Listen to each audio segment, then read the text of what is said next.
श्रीमद्भगवद्गीता अध्याय 18. श्री गणेशाय नमः. श्री सरस्वत्यै नमः. श्री गुरुभ्यो नमः. परमसंत सद्गुरू ठाकरसिंगजी महाराज, परमसंत सद्गुरू बलजीतसिंगजी महाराज यांच्या चरणी कोटी कोटी प्रणाम. भगवान कृष्णाच्या चरणत्रिवार वंदन.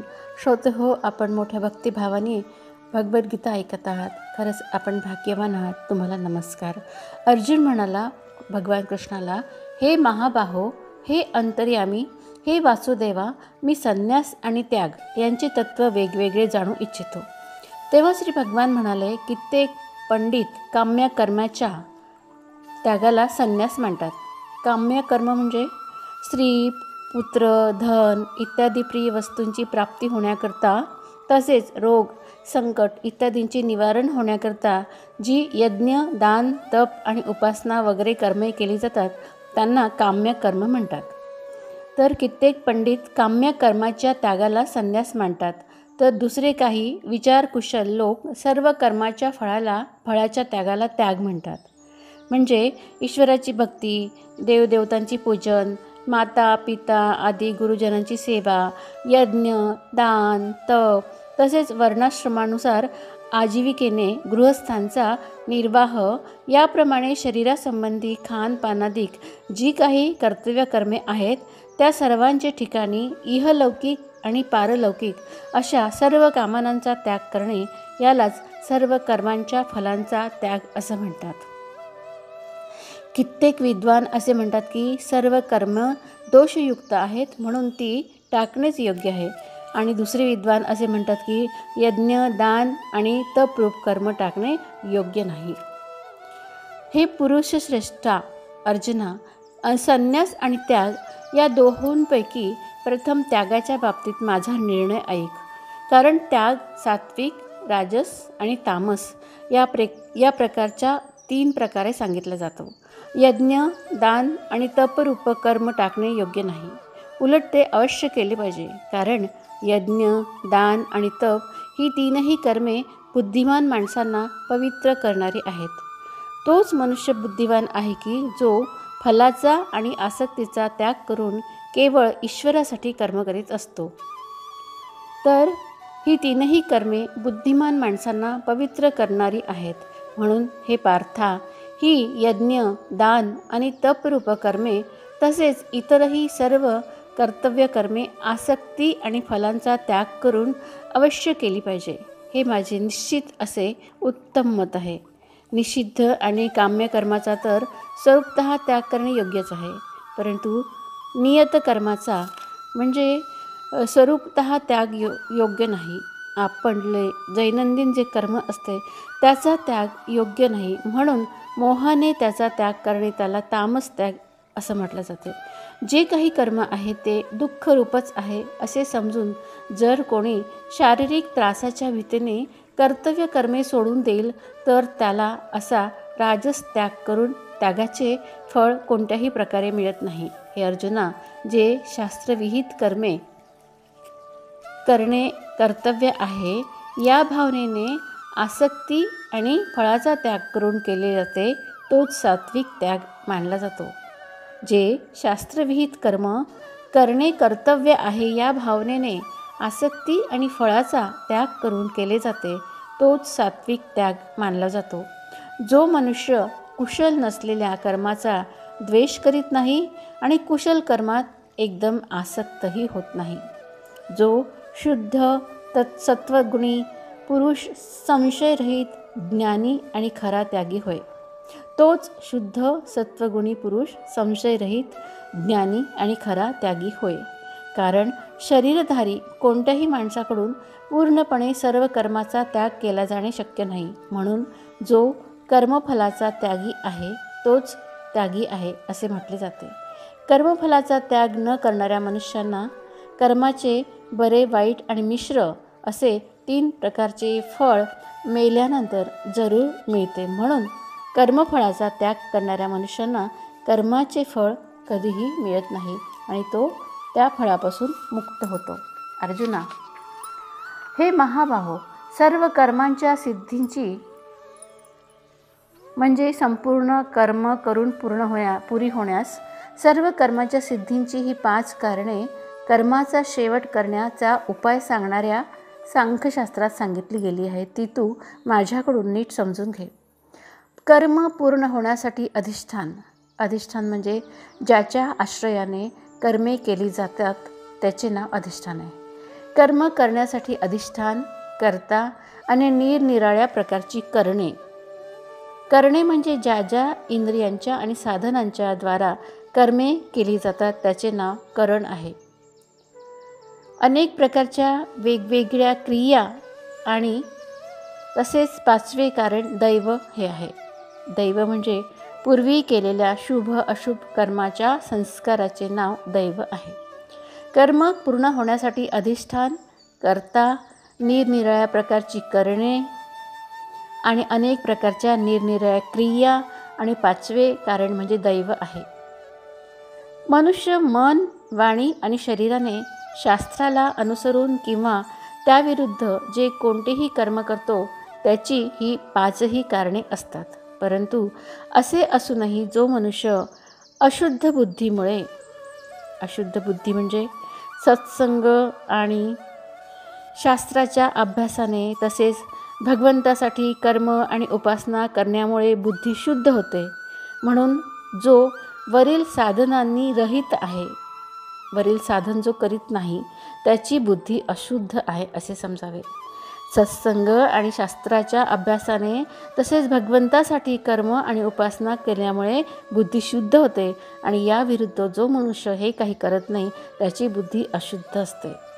जो मनुष्य अशुद्ध बुद्धीमुळे कर्मे पूर्ण होण्यामध्ये केवळ आणि शुद्ध स्वरूप आत्म्याला करता समजतो तो मलिन बुद्धीचा अज्ञानी खरे काय ते जाणतच नाही. ज्या माणसाला अंतःकरणात मी करता आहे असा भाव नसतो, ज्या माणसाच्या अंतःकरणात मी करता आहे असा भाव नसतो, तसेच ज्याची बुद्धी सांसारिक पदार्थात आणि कर्मात लिप्त आसक्त होत नाही, तो मनुष्य या सर्व लोकांना मारूनही वास्तविक तो मारत नाही आणि त्याला पापही लागत नाही. म्हणजे ज्याप्रमाणे अग्नी, वायू आणि पाणी यांच्या योगाने प्रारब्धवशात एखाद्या प्राण्याची हिंसा झालेली दिसून येते तरी ती वास्तविक हिंसा नव्हे, त्याप्रमाणे ज्या माणसाचा देहाच्या ठिकाणी अभिमान नसतो आणि केवळ लोकहितार्थ निस्वार्थीपणाने ज्याच्या सर्व क्रिया चाललेल्या असतात, त्या पुरुषाच्या शरीराने अथवा इंद्रियाने कदाचित एखाद्या प्राण्याची हिंसा झालेली लोकांना दिसली तरी ती वास्तविक हिंसा नव्हे. कारण आसक्ती, स्वार्थ आणि अहंकार ही त्याच्याजवळ नसल्याने कोणा प्राण्याची हिंसा होऊ शकत नाही. तसेच कर्तृत्वाचा अहंकार न बाळगता केलेले कर्म वास्तविक अकर्मच आहे, म्हणून तो पुरुष पापाने बांधला जात नाही. तो मनुष्य सर्व लोकांना मारूनही वास्तविक तो मरत नाही आणि त्याला पापही लागत नाही. ज्ञाता, ज्ञान आणि ज्ञेय या ज्ञाता म्हणजे जाणणारा तो ज्ञाता. ज्ञान म्हणजे ज्याच्याद्वारे जाणले जाते ते ज्ञान आणि ज्ञेय म्हणजे जी वस्तू जाणली जाते ती वस्तू होय. जाणणारा तो ज्ञाता, ज्याच्याद्वारे जाणले जाते ते ज्ञान आणि जी वस्तू जाणली जाते ती वस्तू ज्ञेय. ज्ञाता, ज्ञान आणि ज्ञेय या तीन प्रकारच्या कर्माच्या प्रेरणा आहेत. आणि कर्ता, कर्ता म्हणजे कर्म करणारा तो कर्ता. करण म्हणजे ज्या साधनांनी, पंचेंद्रियांनी, कर्मेंद्रियांनी कर्म केले जाते ते करण. तसेच क्रिया, करणे म्हणजे क्रिया. कर्ता, करण तसेच क्रिया हे तीन प्रकारचे कर्मसंग्रह आहेत. गुणांची संख्या करणाऱ्या शास्त्रात ज्ञान, कर्म आणि कर्ता हे गुणांच्या भेदाने तीन तीन प्रकारचे सांगितले आहेत. तेही तू माझ्याकडून नीट ऐक.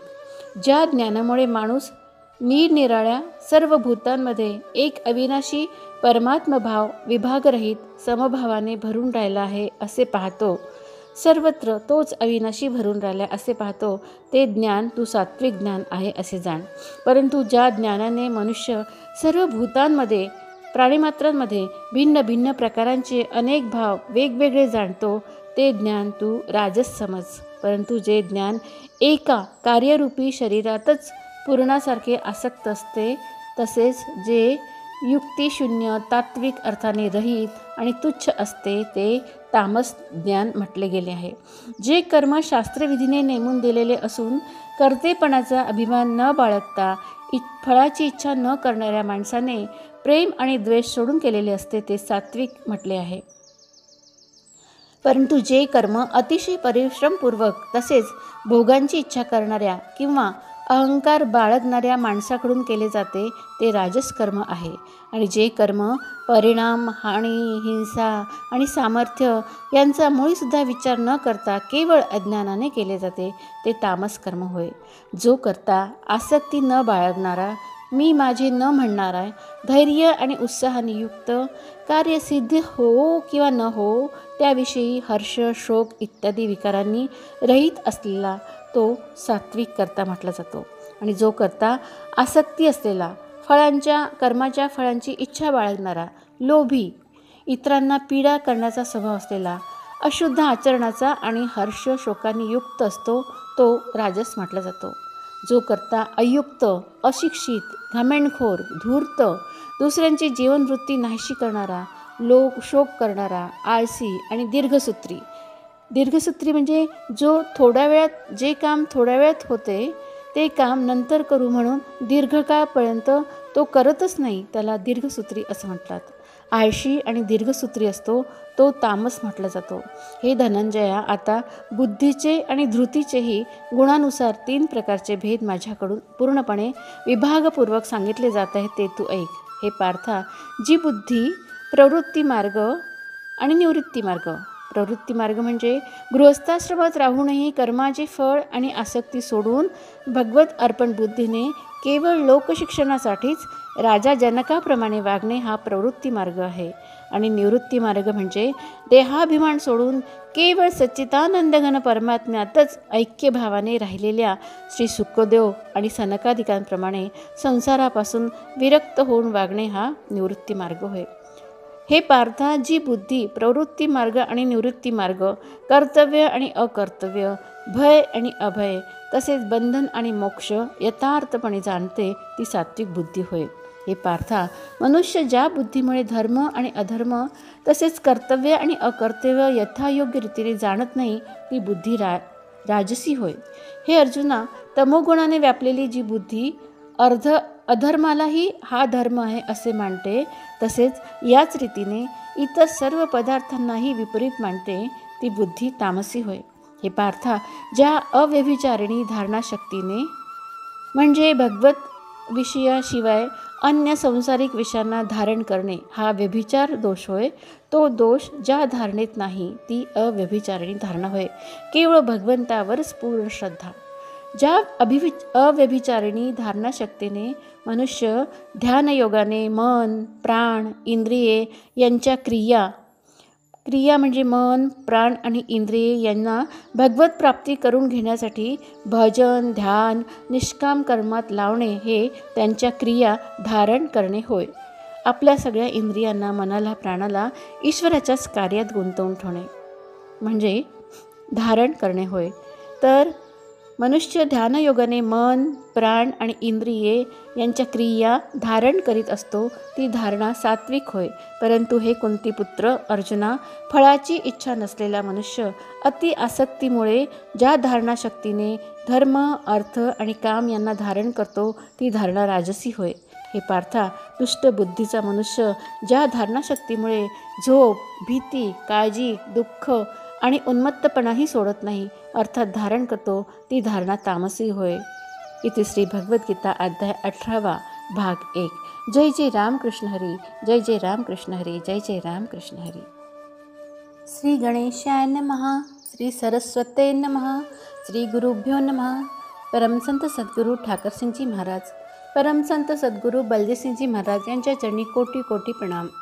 भगवान कृष्णाच्या चरणी त्रिवार वंदन. श्रोते हो, आपल्याला साष्टांग दंडवत. ऐकूया श्रीमद भगवद्गीता अध्याय 18 भाग 2. हे भरतश्रेष्ठा, भगवान म्हणतात अर्जुनाला, हे भरतश्रेष्ठा, आता 3 प्रकारचे सुखही तू माझ्याकडून ऐक. ज्या सुखात साधक भजन, ध्यान आणि सेवा इत्यादींच्या अभ्यासाने रमतो आणि ज्यामुळे त्याचे दुःख नाहीसे होते. जे आरंभी जरी विषयासारखे वाटले, म्हणजे ज्याप्रमाणे खेळण्याचा नाद असलेल्या बालकाला अभ्यास करणे मूर्खपणाचे आणि प्रथम विषयासारखे वाटते, त्याचप्रमाणे विषयासक्त पुरुषाला ईश्वराचं भजन, ध्यान, सेवा वगैरे साधनांचा अभ्यास हा त्याचे मर्म न समजल्यामुळे विषयासारखाच वाटतो. तर ज्यामुळे त्याचे दुःख नाहीस होते, ते आरंभी जरी विषयासारखे वाटले तरी परिणामी अमृतासारखे असते. ते परमात्मविषयक बुद्धीच्या प्रसादाने उत्पन्न होणारे सुख सात्विक म्हटले गेले आहे. जे सुख विषय आणि इंद्रियांच्या संयोगाने उत्पन्न होते ते प्रथम भोगताना अमृतासारखे वाटत असले तरी परिणामी विषयासारखे असते, म्हणून ते सुख राजस असे म्हटले जाते. आणि जे सुख भोगकाली आणि परिणामीही आत्म्याला मोह पाडणारे असते ते झोप, आळस आणि प्रमादापासून उत्पन्न झालेले सुख तामस सुख असं म्हटलं आहे. पृथ्वीवर, आकाशात किंवा देवात तसेच यांच्याशिवाय इतरत्र कुठेही असा कोणताच प्राणी किंवा पदार्थ नाही की जो प्रकृतीपासून उत्पन्न झालेल्या या 3 गुणांनी रहित असेल. हे परंतपा, ब्राह्मण, क्षत्रिय, वैश्य, शूद्र यांची कर्मे स्वभावतः उत्पन्न झालेल्या गुणांमुळे निरनिराळी केली गेली आहेत. अंतःकरणाचा निग्रह, इंद्रियांवर ताबा ठेवणे, धर्मासाठी कष्ट सहन करणे, अंतर्बाह्य शुद्ध राहणे, इंद्रियावर ताबा ठेवणे, दुसऱ्यांच्या अपराधांना क्षमा करणे, मन, इंद्रिय आणि शरीर सरळ राखणे, वेद, शास्त्र, ईश्वर आणि परलोक यावर विश्वास ठेवणे, वेदशास्त्रांचे अध्यापन करणे आणि परमात्मा तत्वाचा अनुभव घेणे ही सर्वच्या सर्व ब्राह्मणाची स्वाभाविक कर्मे आहेत. शौर्य, तेज, धैर्य, चातुर्य, युद्धातून पलायन न करणे, दान देणे आणि स्वामीभाव म्हणजे निस्वार्थ भावाने सर्वांच्या हितावर दृष्टी ठेवून शास्त्राच्या आज्ञेनुसार राज्य शासन चालवून प्रेमळप्रमाणे पुत्रव्रत प्रजेचे पालन करण्याचा भाव याला स्वामीभाव असं म्हणतात. तर दान देणे आणि स्वामीभाव ही सर्वच्या सर्व क्षत्रियाची स्वाभाविक कर्मे आहेत. शेती, गोपालन आणि क्रय विक्रय रूप सत्यव्यवहार म्हणजे काय? वस्तूंच्या खरेदी विक्रीच्या वेळी तोल, माप आणि मोजणे इत्यादींमध्ये जास्त घेणे किंवा कमी देणे, त्याचप्रमाणे वस्तू बदलून किंवा भेसळ करून देणे, नफा किंवा दलाली ठरल्यावर त्याहून जास्त घेणे किंवा कमी देणे, खोटेपणा, कपट, चोरी, जबरदस्ती अथवा अन्य प्रकारे दुसऱ्याचा हक्क हिरावून घेणे इत्यादी दोषांनी रहित जो खरेपणाने पवित्र वस्तूंचा व्यापार तोच सत्य व्यवहार असं म्हणतात. तर शेती, गोपालन, क्रय विक्रय रूप सत्यव्यवहार ही वैश्याची स्वाभाविक कर्मे होत. तसेच सर्व वर्णांची सेवा करणे हे शूद्राचेही स्वाभाविक कर्म आहे. आपापल्या स्वाभाविक कर्मात तत्पर असलेल्या मनुष्यास भगवत प्राप्तिरूप परमसिद्धीचा लाभ होतो. आपल्या स्वाभाविक कर्मात रत असलेला मनुष्य ज्या रीतीने कर्म करून परमसिद्धीला प्राप्त होतो ती रीत तू आता ऐक. ज्या परमेश्वरापासून सर्व प्राण्यांची उत्पत्ती झाली आहे आणि ज्याने सर्व जग व्यापले आहे, म्हणजे ज्याप्रमाणे बर्फ पाण्याने व्यापलेले असते त्याचप्रमाणे सच्चिदानंद घन परमात्म्याने सर्व जग व्यापले आहे. आणि ज्याने हे सर्व जग व्यापले आहे त्या परमेश्वराची आपल्या स्वाभाविक कर्मांनी पूजा करून, म्हणजेच ज्याप्रमाणे पतिव्रता पतीलाच सर्वस्व मानून त्याचेच चिंतन करीत त्याच्या आज्ञेप्रमाणे त्याच्याकरताच काया वाचा मनाने कामे करीत असते, त्याचप्रमाणे परमेश्वराला सर्वस्व मानून त्याचे चिंतन करीत त्याच्या आज्ञेनुसारच मनाने, वाणीने आणि शरीराने त्याच्याकरताच स्वाभाविक कर्तव्य कर्माचे आचरण करणे हेच कर्मद्वारा परमेश्वराचे पूजन करणे होय. तर ज्याने हे सर्व जग व्यापले आहे त्या परमेश्वराची आपल्या स्वाभाविक कर्मांनी पूजा करून मनुष्य परमसिद्धी मिळवतो. उत्तम प्रकारे आचरलेल्या दुसऱ्याच्या धर्मापेक्षा वैगुण्य असलेलाही आपला धर्म श्रेष्ठ आहे, कारण स्वभावाने नेमून दिलेले स्वधर्मरूप कर्म करणाऱ्या माणसाला पाप लागत नाही. म्हणूनच हे कुंतीपुत्रा, सदोष असले तरीही स्वाभाविक कर्म सोडून देऊ नये, कारण धुराने जसा अग्नी तशी सर्व कामे कोणत्या ना कोणत्या दोषाने युक्त असतातच. सर्वत्र आसक्तीरहित बुद्धी असलेला, निस्पृह आणि अंतःकरण जिंकलेला मनुष्य सांख्य योगाने त्या श्रेष्ठ निष्कर्मसिद्धीला प्राप्त होतो. हे कुंतीपुत्रा, जी ज्ञानयोगाची अंतिम स्थिती आहे त्या निष्कर्मसिद्धीला ज्या रीतीने प्राप्त होऊन मनुष्य ब्रह्माला प्राप्त होतो, ती रीत थोडक्यात तू आता माझ्याकडून समजून घे. विशुद्ध बुद्धीने युक्त, हलके, सात्विक आणि नियमित भोजन करणारा, शब्दादी विषयांचा त्याग करून एकांतात शुद्ध ठिकाणी राहणारा, सात्विक धारणा शक्तीने अंतःकरण आणि इंद्रियांवर संयम ठेवून मन, वाणी आणि शरीर ताब्यात ठेवणारा, आसक्ती, द्वेष पूर्णपणे नाहीसे करून चांगल्या प्रकारे दृढ वैराग्याचा आश्रय घेणारा, अहंकार, बळ, घमेंड, कामना, आसक्ती, संग्रहवृत्ती यांचा त्याग करून नेहमी ध्यानयोगात तत्पर असणारा, ममतारहित आणि शांतियुक्त असा पुरुष सच्चिदानंद घन ब्रह्मामध्ये एकरूप होऊन राहण्यास पात्र होतो. मग तो सच्चिदानंद घन ब्रह्मात तद्रूप झालेला प्रसन्न चित्ताचा योगी कशाबद्दलही शोक करीत नाही आणि कशाचीही इच्छासुद्धा करीत नाही. अशा सर्व प्राण्यांच्या ठिकाणी समभाव बाळगणारा, म्हणजे तत्त्वज्ञानाची जी पराकाष्ठा आहे, तसेच जी प्राप्ती झाली असता आणखी काही जाणणे बाकी उरतच नाही, तीच येथे पराभक्ती, ज्ञानाची परानिष्ठा, परमनैष्कर्म्यसिद्धी आणि परमसिद्धी इत्यादी नावांनी सांगितली आहे. तर असा सर्व प्राण्यांच्या ठिकाणी समभाव बाळगणारा योगी माझ्या पराभक्तीला प्राप्त होतो. ज्या पराभक्तीच्या योगाने तो मज परमात्म्याला मी जो आणि जसा आहे अगदी बरोबर तसाच तत्वतः जाणतो, तसेच त्या भक्तीने मला तत्वतः जाणून त्याचवेळी माझ्यात तो प्रविष्ट होतो. माझ्या आश्रयाने राहणारा कर्मयोगी सर्व कामे नेहमी करीत असला तरी माझ्या कृपेने सनातन अविनाशी परमपदाला प्राप्त होतो. सर्व कर्म मनाने माझ्या ठिकाणी अर्पण करून, तसेच समबुद्धीरूप योगाचा अवलंब करून मतपरायण आणि निरंतर माझ्या ठिकाणी चित्त असलेला हे अर्जुना तू हो.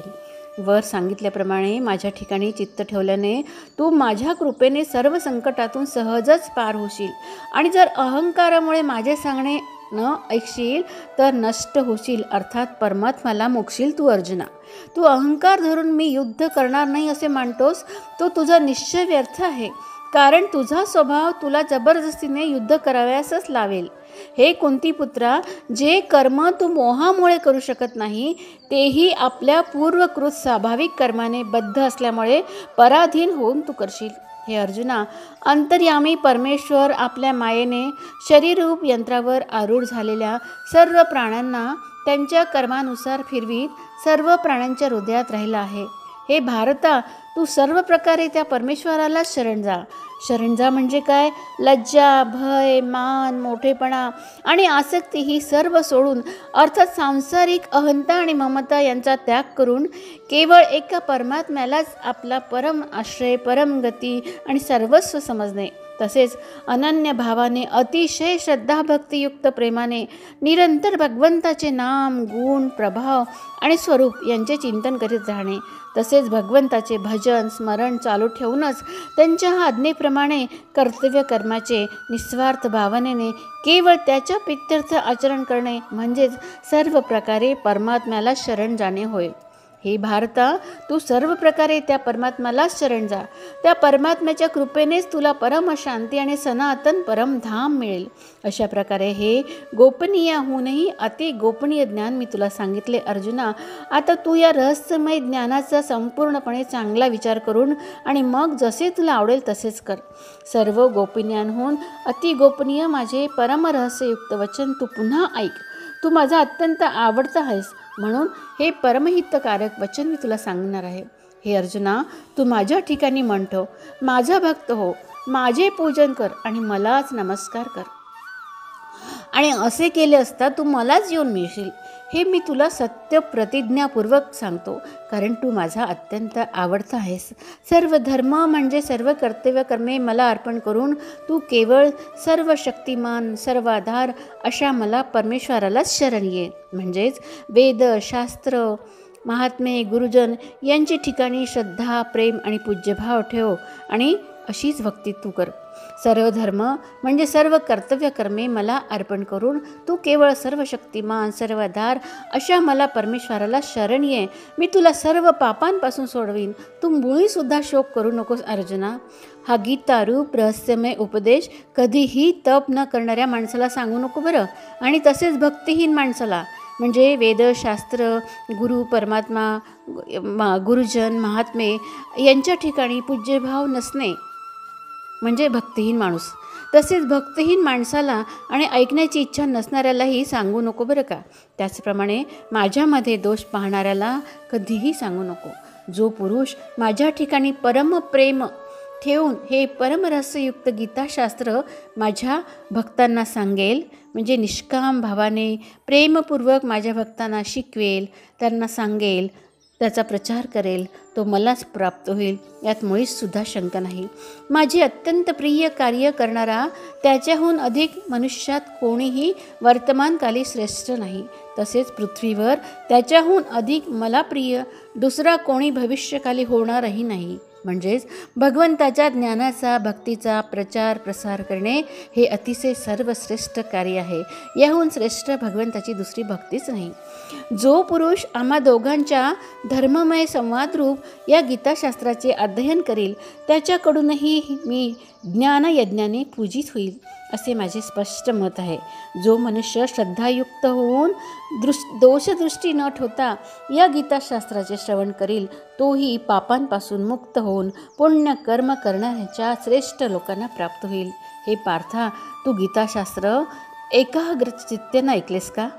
हे गीताशास्त्र तू एकाग्र चित्ताने ऐकलेस का? आणि हे धनंजया, तुझा अज्ञानातून उत्पन्न झालेला मोह आता नाहीसा झाला ना? अर्जुन म्हणाला, हे अच्युता, आपल्या कृपेने माझा मोह पूर्ण नाहीसा झाला आणि मला स्मृती प्राप्त झाली. आता मी संशयरहित होऊन राहिलो आहे भगवन, म्हणून मी आपल्या आज्ञेचे पूर्णपणे पालन करीन. संजय म्हणाला, अशा प्रकारे मी श्री वासुदेव आणि महात्मा अर्जुन यांचा हा अद्भुत रहस्यमय रोमांचकारक संवाद ऐकला. श्री व्यासांच्या कृपेने दिव्य दृष्टी मिळून मी हा परम गोपनीय योग अर्जुनाला सांगत असताना स्वतः योगेश्वर भगवंत श्रीकृष्णांकडून प्रत्यक्ष ऐकला आहे. महाराज, भगवान श्रीकृष्ण आणि अर्जुनाचा हा रहस्यमय कल्याणकारक आणि अद्भुत संवाद पुन्हा आठवून मी वारंवार आनंदित होत आहे. हे राजन, श्रीहरीचे म्हणजे ज्याचे स्मरण केल्याने पापांचा नाश होतो, हरण होतो, त्याचे नाव आहे श्रीहरी. श्रीहरीचे ते अत्यंत अलौकिक रूपही वरचेवर आठवून माझ्या मनाला खूप आश्चर्य वाटत आहे आणि वारंवार हर्ष पुलकित होत आहे, आनंद होतो आहे. जेथे योगेश्वर भगवान श्रीकृष्ण आहेत आणि जेथे गांडीव धनुष्य धारण करणारा अर्जुन आहे, तेथेच श्री विजय, विभूती आणि अचल नीती आहे, असे माझे स्पष्ट मत आहे. श्रीमद्भगवद्गीता अध्याय 18 समाप्त. भक्तजन हो, गीतेचे 18 अध्याय आपण अत्यंत श्रद्धेने ऐकले. आपणाला शतशः धन्यवाद, प्रणाम. रोजही आपण कृष्णार्जुन संवाद ऐकून त्याप्रमाणे आचरण करून भक्ती मार्गाने पुढे वाटचाल करीत जावे, हीच विनंती. आपणा सर्वांवर योगेश्वर कृष्णाची असीम कृपा होऊन आपलं जीवन सर्वार्थानं धन्य व्हावं, हीच ईश्वरचरणी प्रार्थना. आनंदात चिंब भिजावं आपण, हीच कृष्णचरणी प्रार्थना. जय जय रामकृष्ण हरी, जय जय रामकृष्ण हरी, जय जय रामकृष्ण हरी. श्रीमद्भगवद्गीता अध्याय 18 भाग 2 समाप्त. जय जय रघुवीर समर्थ. श्रीकृष्ण गोविंद हरे मुरारे, हे नाथ नारायण वासुदेव. श्रीमद्भगवद्गीता महात्म्य अध्याय 18. श्री गणेशाय नमः, श्री सरस्वते नमः, श्री गुरुभ्यो नमः. परमसंत सद्गुरू ठाकरसिंगजी महाराज, परमसंत सद्गुरू बलजीसिंगजी महाराज यांच्या चरणी कोटी प्रणाम. भगवान शिवशंकराच्या चरणी त्रिवार वंदन. भगवान कृष्णाच्या चरणी कोटी प्रणाम. श्रोते हो, आपणाला साष्टांग दंडवत. श्री पार्वती देवी म्हणाली महादेवांना, नाथ, आपण 17व्या अध्यायाचे महत्त्व सांगितले, आता 18व्या अध्यायाचे महात्म्य सांगा ना. तेव्हा श्री महादेव म्हणाले, पार्वती, चिन्मय आनंदाचा प्रवाह वाहविणाऱ्या 18व्या अध्यायाचे वेदाहून श्रेष्ठ पावन महात्म्य ऐक. हे सर्व शास्त्रांचे सार सर्वस्व, कानांना अमृतासारखे वाटणारे आणि संसाराच्या सर्व यातना नाहीशा करणारे आहेत. सिद्ध पुरुषांसाठी ही परमरहस्यमय वस्तू आहे.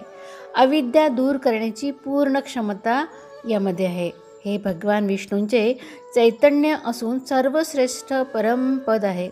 इतकेच नव्हे तर हे विवेकवेलीचे मूळ, काम, क्रोध, मद नाहीसे करणारे, इंद्रादी देवांच्या मनाला विश्रांती देणारे, धाम आणि सनकाधिक महायोग्यांचे मनोरंजन करणारे आहे. याच्या केवळ पठणाने यमदूतांचे बोलवणे येत नाही. याहून श्रेष्ठ कोणताही असा उपदेश नाही की जो माणसांची त्रिविध दुःखे आणि मोठमोठी पातके नाहीशी करेल. 18व्या अध्यायाचे महात्म्य अलौकिक आहे. यासंबंधी जे पवित्र उपाख्यान आहे, हे पार्वती, ते तू भक्तिपूर्वक ऐक. त्याच्या केवळ श्रवणाने जीव सर्व पापांपासून मुक्त होतो. मेरू पर्वताच्या शिखरावर अमरावती नावाचे रम्य नगर आहे. ते पूर्वी विश्वकर्म्याने निर्माण केले होते. त्या नगरीत सचीसह इंद्र राहत असून देव त्यांची सेवा करतात. एके दिवशी ती दोघे आरामात बसली असताना त्यांना असं दिसलं की भगवान विष्णूंच्या दूतांकडून सेवा घेत घेत कोणी एक पुरुष आपल्याकडेच येत आहे. त्या नवीन पुरुषाच्या तेजाने फिक्का पडलेला इंद्र आपल्या रत्नजडित सिंहासनावरून खाली पडला एकदम. तेव्हा इंद्राच्या सेवकांनी देवलोकाच्या साम्राज्याचा मुकुट या नवीन इंद्राच्या मस्तकावर ठेवला. नंतर दिव्य गीते, मधुर संगीत गात अप्सरांसह सर्व देवता त्याला आरती करू लागल्या. ऋषींनी वेदमंत्रांचा उच्चार करून त्याला अनेक आशीर्वाद दिले. गंधर्व मधुर स्वराने मंगलगाणी गाऊ लागले.